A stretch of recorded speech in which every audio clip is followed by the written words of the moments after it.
Hello everyone and welcome to another midnight edition of Trek Canon.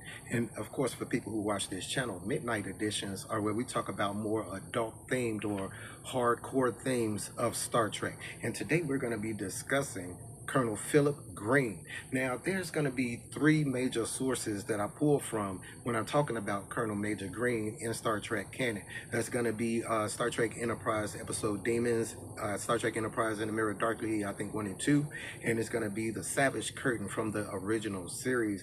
I think there's also an image of him that was put in, that was that Data had brought up when he was looking up some Dixon Hill stuff in the Next Generation, but that was just an image. They didn't really go into any of Colonel Green's backstory. Now, the thing about Colonel Green is that Colonel Green was the head of basically his own military faction during the World War III. Now, for people who don't know, World War III in Star Trek canon took place, I believe, in like 2226, I guess, to 2253 or something like that. And Colonel Green operated during this time. He led a faction of what was called eco-terrorists, but they ended up having a name given to them in the Star Trek Enterprise series. I think it was called Optimum or something like that. I could be wrong, but it was something like that. They fleshed them out a little bit more. But the thing is that during the war, he committed a lot of atrocities. And the thing is that war is atrocious anyway. So committing atrocities in war, I guess, would be part of the job. But when I say atrocities in war, he eliminated upwards of 37 million individuals, humans, during that war, during World War III. Now, the thing is that after the war, of course, because humans used nuclear weapons during World War III, when most of the earth burned, right? They used nuclear weapons. What is one of the side effects, one of the main side effects of nuclear weapons? Radiation. So the thing happened where there was a lot of people who had radiation poisoning. DNA was affected, a lot of mutations. And when I say a lot of people, hundreds of thousands of individuals suffered from these radiation sicknesses after the war. Think about things like, for instance, Nagasaki and think of places like that. I ain't gonna really get into all of that.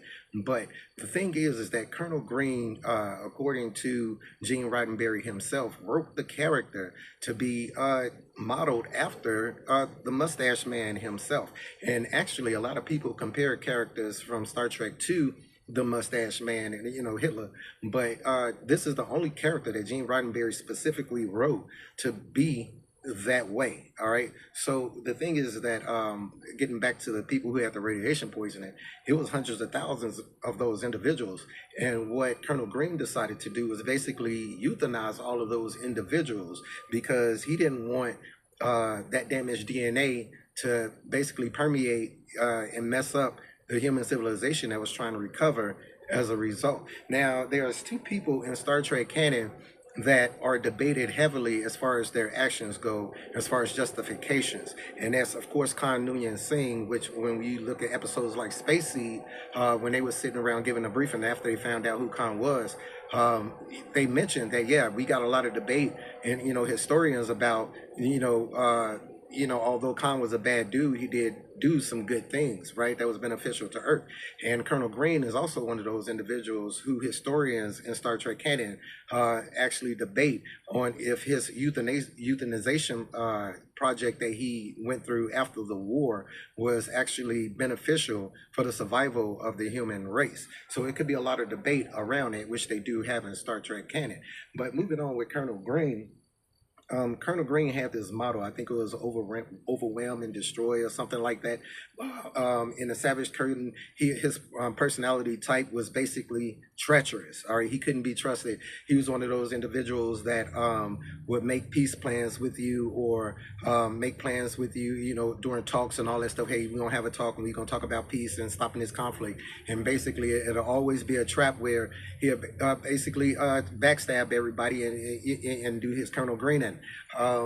The thing about Colonel Green in Star Trek canon is that he's one of the main representations of an evil human. Even the when he was recreated, in the episode The Savage Curtain, they recreated him along with, I think, 3 other individuals, Kales, Genghis Khan, stuff like that, because these are people that humans because the race that recreated them were telepathic. These were individuals that humans themselves, Kirk and them, thought were the epitome of evil in history of Star Trek canon. But anyway, Colonel Green, there's some extended lore where Colonel Green was supposed to be